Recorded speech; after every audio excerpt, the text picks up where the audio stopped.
बहुत बड़ी बात हो गई है। इस हफ्ते सुप्रीम कोर्ट ने इलेक्टोरल बॉन्ड्स को अनकॉन्स्टिट्यूशनल करार दिया है। सॉलिसिटर जनरल ने कहा कि people don't have a right to know who had donated. ये तो किसी बनाना रिपब्लिक की थिंकिंग है।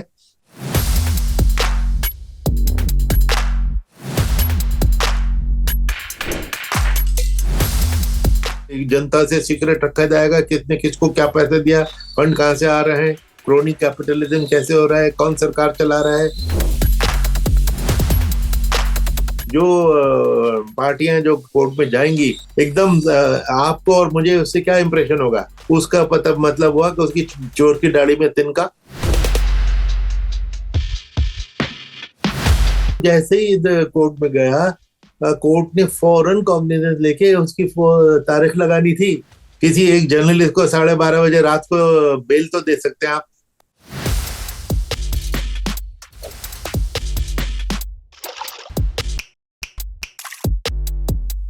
Mister Qureshi, welcome to the Quint and Quint Hindi और बड़ी बड़ी बातें में आपका स्वागत है। बहुत बड़ी बात हो गई है। इस हफ्ते सुप्रीम कोर्ट ने इलेक्टोरल बॉन्ड्स को अनकॉन्स्टिट्यूशनल करार दिया है। आप काफी टाइम से एक आवाज उठा रहे थे इलेक्टोरल बॉन्ड्स के खिलाफ। सुप्रीम कोर्ट का नतीजा आने पर आपकी पहली प्रतिक्रिया क्या थी कल? बहुत ही खुशी की रिएक्शन था। मैंने उस पर ट्वीट भी किया था। ये हिस्टोरिक जजमेंट है, landmark judgement for democracy, because democracy में ट्रांसपेरेंसी बहुत जरूरी है। और ट्रांसपेरेंसी ही को चोट पहुंची थी इस स्कीम के जरिए। जब ये स्कीम इंट्रोड्यूस की गई थी, ये बजट के जरिए की गई थी, जो अपनी जगह अनयूजुअल है। तो ताकि वो उसके ऊपर डिबेट ना हो सके, वो फाइनेंस बिल का हिस्सा बना के, और उसमें फाइनेंस मिनिस्टर उस वक्त के जेटली साहब ने बहुत अच्छे एक स्टेटमेंट से ये बात शुरू की। उन्होंने कहा कि ट्रांसपेरेंसी और पॉलिटिकल फंडिंग के बिना फ्री एंड फेयर इलेक्शन हो ही नहीं सकते। नॉर्मल एक्सपेक्टेशन ये होगी कि तीसरा सेंटेंस ये होगा कि आप चूंकि ये इसके बिना free and fair election possible नहीं है, तो लॉ में ट्रांसपेरेंसी लेके आता हूँ। लेकिन जो वो लेके आए वो बिल्कुल ऑपोजिट था। जितनी भी ट्रांसपेरेंसी उस वक्त मौजूद थी वो खत्म कर दी गई एक स्ट्रोक से। क्या थी उस वक्त की ट्रांसपेरेंसी? कि हर डोनेशन 20,000 रुपए से ज्यादा का डोनर को इलेक्शन कमीशन को बताना पड़ता था, और इलेक्शन कमीशन उसके ऊपर एक सर्टिफिकेट देता था, जिसके बाद इनकम टैक्स उसको टैक्स रिलीफ देता था, ओनली इलेक्शन कमीशन के सर्टिफिकेट के बाद। तो कहाँ 20,000 रुपए डिस्क्लोज होते थे, कहाँ इस नई स्कीम में बॉन्ड में कि चाहे 2 करोड़ हो, 20 करोड़ हो, 200 करोड़ हो, किसी को नहीं पता लगेगा ना। ये और इसके लिए जो रीजन दिया गया वो भी बड़ा अजीब सा था कि जी डोनर जो है वो सीक्रेसी चाहता है। हो सकता है चाहता हो, लेकिन हम जानना चाहते हैं कि वो सीक्रेसी क्यों चाहता है। हमें मालूम है वो क्यों चाहता है। क्योंकि जब वो पैसे देगा, क्योंकि जैसे कि कहावत है कि there is no free lunch. इस पे मेरे दो सवाल हैं। 70 साल से इस स्कीम से पहले डोनर डोनेट करता ही था, इलेक्शन होते ही थे, सरकारें बनती थी, गिरती थी, तो कभी कोई प्रॉब्लम नहीं महसूस नहीं हुई। और डोनर भी चूंकि होशियार है, वो सभी पार्टी को देते। जो बल्कि कई केसेस में तो आमने सामने जो दोनों कैंडिडेट हैं, दोनों को वही डोनर लड़वा रहा होता है कि भाई तुम में से जो भी जीत के आ जाए कोई बात नहीं, मेरा आदमी। तो ऐसी सूरत में ये सीक्रेसी का जो वो था कि उनके साथ बदला लिया जाता है। Briefly, what were the key arguments of the government that the Supreme Court refused to accept? Basically यही था कि जो डोनर के सीक्रेसी चाहता है, क्योंकि उसको ये डर लगता है कि भाई अगर मैंने किसी पार्टी ए को नहीं देके पार्टी बी को दे दिया तो पार्टी ए मुझे सजा देगी, मुझे नुकसान पहुंचाएगी। बेसिकली तो यही कहा था। और उसके के अलावा जो in the course of the argument, solicitor general ने कहा कि people don't have a right to know who had donated. Now ये राइट टू नो जनता को नहीं है, तो ये तो मुझे तो बड़ा ऑफेंसिव लगा। ये एक largest democracy of the world के लिए तो मुनासिब नहीं है। ये तो किसी बनाना रिपब्लिक की थिंकिंग है कि जनता से सीक्रेट रखा जाएगा किसने किसको क्या पैसे दिया, फंड कहाँ से आ रहे हैं, क्रोनी कैपिटलिज्म कैसे हो रहा है, कौन सरकार चला रहा है, फॉरेन मनी आ रही है, क्या आ रही है, ये जनता को ना पता लगे। ये सॉलिसिटर जनरल साहब ने आर्ग्यूमेंट की। इसके अलावा अटॉर्नी जनरल ने भी ये कहा कि राइट टू इंफॉर्मेशन जिसको सुप्रीम कोर्ट ने अफोर्ड किया, कि इस पे भी रीजनेबल रिस्ट्रिक्शन ना, कॉन्स्टिट्यूशन में लिखा है कि this right is subject to reasonable restriction. पर वो रीजनेबल रिस्ट्रिक्शन जो है वो नेशनल सिक्योरिटी है। इस किस्म के किसी को क्विड प्रो ना पता लग जाए, ये रीजनेबल रिस्ट्रिक्शन मानेंगे इसको? कि ये रीजनेबल है कि ये कि जनता को पता ना लग जाए भाई किसने किसको पैसे दिया, तो इसलिए रीजनेबल रिस्ट्रिक्शन को लूजली हर एक शख्स, इतने बड़े बड़े लॉयर इतने लूजली ये टर्म इस्तेमाल कर लेते हैं। सुप्रीम कोर्ट ने कहा कि इलेक्टोरल बॉन्ड्स असंवैधानिक थे, दे वर अनकॉन्स्टिट्यूशनल। तो डज दैट मीन कि जो पार्टीज को फंडिंग्स आई हैं, करीब 16,000 करोड़ की फंडिंग्स पिछले 6 सालों में जब से इलेक्टोरल बॉन्ड्स आए हैं, विविध पार्टियों को आई हैं, does that morally make all that usage of by the parties unconstitutional? नहीं, मेरे ख्याल से ये उस हद तक तो नहीं जाना चाहिए, क्योंकि देखिए डोनेशन तो पहले भी होते थे, अभी भी होते हैं, आगे भी होंगे। ओनली उसकी की जो सीक्रेसी है उसको हटाया गया है, कि ये नहीं कि डोनेट आप नहीं कर सकते। Donation itself is illegal, donation itself is not illegal, donation को छुपाना इलीगल है।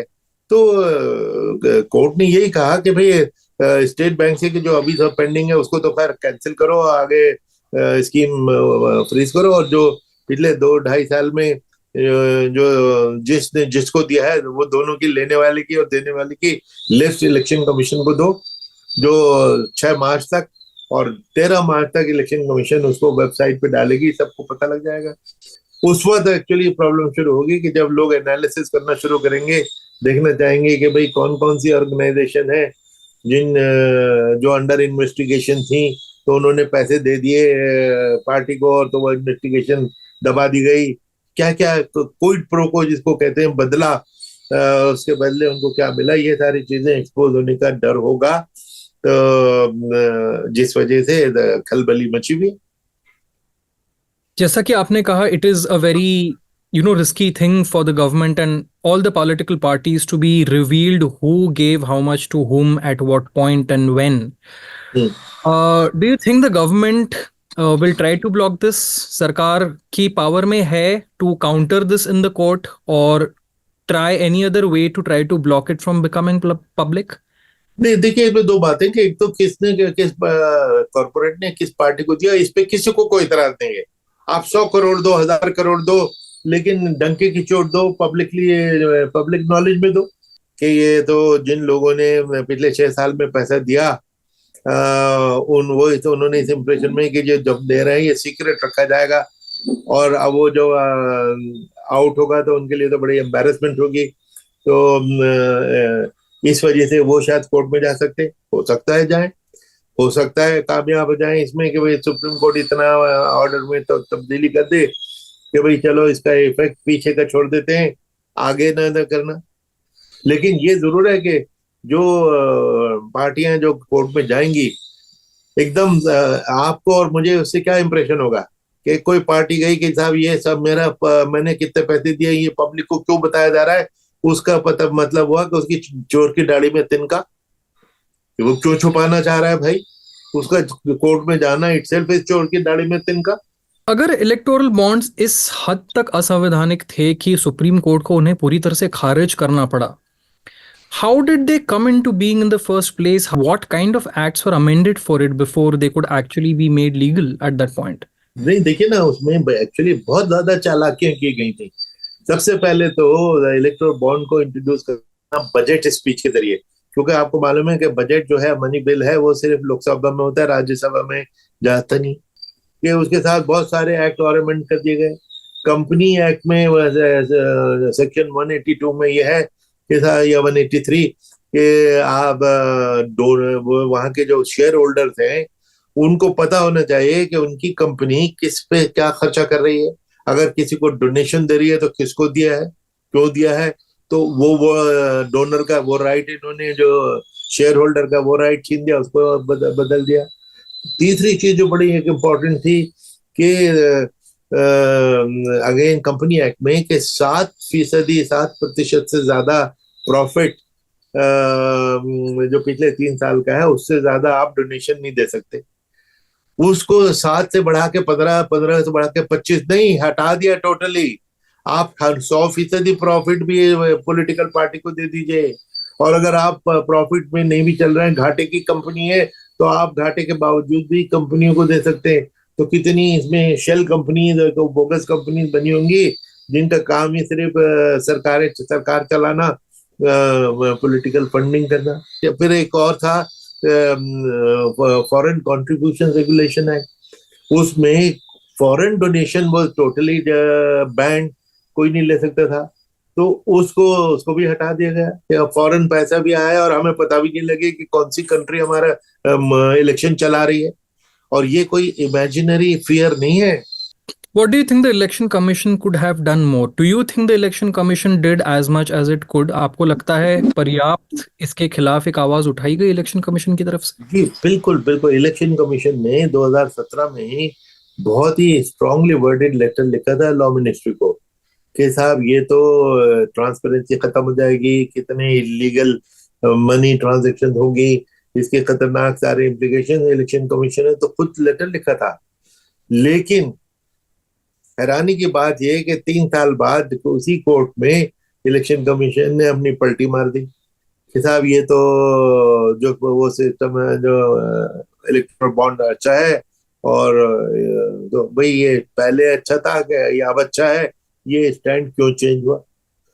इलेक्शन कमीशन और रिजर्व बैंक ने भी बहुत सख्ती से इसकी को अपोज किया था। उन्होंने भी पलटी मारी बाद में, तो के साहब नहीं नहीं ये इलेक्ट्रल बॉन्ड ही अच्छा है। तो ऑब्वियसली पलटी मारने के पीछे क्या फोर्सेस होती हैं, क्या फैक्टर्स होते हैं, वो सबको मालूम है। तो क्या अब हम डिस्कशन करें। कई लोगों का मानना है कि सुप्रीम कोर्ट का जो नतीजा है, it's a little too late. What do you think about the delay? Why did the delay take place? ना दूसरे, हाँ, दैट इज अनदर थिंग कि एक्चुअली ये इतना अर्जेंट इशू था कि ये तो जैसे ही कोर्ट में गया, कोर्ट ने फौरन कॉग्निजेंस लेके उसकी तारीख लगानी थी। नेशनल इम्पोर्टेंस का इशू में उनको कोई इम्पोर्टेंस नजर नहीं आई। जो 6 साल की डिले, बहुत सारे जो प्रॉब्लम तो इसलिए हो गई कि डिले हो गई।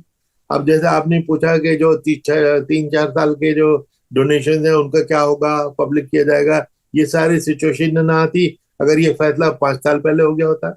आपको लगता है इलेक्टोरल बॉन्ड्स पूरी तरह से सीक्रेटिव या सिक्योर थे? क्योंकि क्विंट की इन्वेस्टिगेशन में हमें पता चला था that there is secret alpha numeric code which is there above the bar code in every electoral bond, जो you can't see with naked eye. Can you say that the electoral bonds were completely secure and secretive? नहीं exactly, बल्कि ये one of the problem against electoral bond यही थी कि आपको और मुझे तो पता नहीं कि किसने किसको दिया, लेकिन स्टेट बैंक को तो पता है। और अगर स्टेट बैंक को पता है तो सरकार को पता है। आपके हिसाब से एक आइडियल इलेक्टोरल फंडिंग की प्रोसेस क्या होनी चाहिए? मेरे ख्याल से मैंने शायद अभी जिक्र किया कि जो नेशनल इलेक्शन फंड अगर बना दें तो, और उसमें सारी पार्टी जो सर डोनर है उसमें उनको डोनेशन दे दें, और उसके ऊपर उनको इनकम टैक्स रिलीफ मिलेगा। इनकम टैक्स रिलीफ की वजह से लोग डोनेशन देंगे। और दूसरे बड़ी बड़ी कंपनियां जो हैं वो डेमोक्रेसी में इंटरेस्टेड होते हैं, डेमोक्रेसी के सक्सेस के लिए डोनेशन देने में उनको अच्छी डिजायर होती है। तो नेशनल इलेक्शन मैं फला पार्टी को दूं तो सरकार मुझसे नाराज हो जाएगी, लेकिन मैं उस इलेक्शन फंड में डाल दूं तो वो तो मैं, उससे तो कोई नाराज होने का सवाल नहीं है। और उस बांटने का फॉर्मूला जो है वो बड़ा केयरफुली बनाया जाना चाहिए कि उन्होंने कितने वोट पाए। हर वोट पे अगर हम 100 रुपए दे दें तो क्या ये काफी, और प्राइवेट फंडिंग फिर सब बंद कर दें ना। उस पे एक सवाल होता है कि क्या ये 100 रुपए के हिसाब से जो देने की बात हो रही है तो ये क्या काफी होंगे। देखिए पिछले इलेक्शन में 67 करोड़ वोट पड़े थे। 100 रुपए के हिसाब से 6,700 करोड़ रुपए हो गए। ये 6,700 करोड़ रुपए पार्टीज में बांट दीजिए उस प्रोपोर्शन में जिसमें उनको वोट मिले। आपने कहा कि सुप्रीम कोर्ट में एक faith is wavering with time, you said that in the past, but the same is also said about the election commission. Do you think this verdict of the Supreme Court might help the election commission to change that perspective to an extent? Well I don't know, I hope so. But आपने बात ठीक कही कि जैसे मेरा faith भी election commission में, sorry, supreme court में, कि 7 साल ये चीज अगर नेशनल इंपॉर्टेंस की नहीं है तो क्या चीज नेशनल इंपॉर्टेंस की है?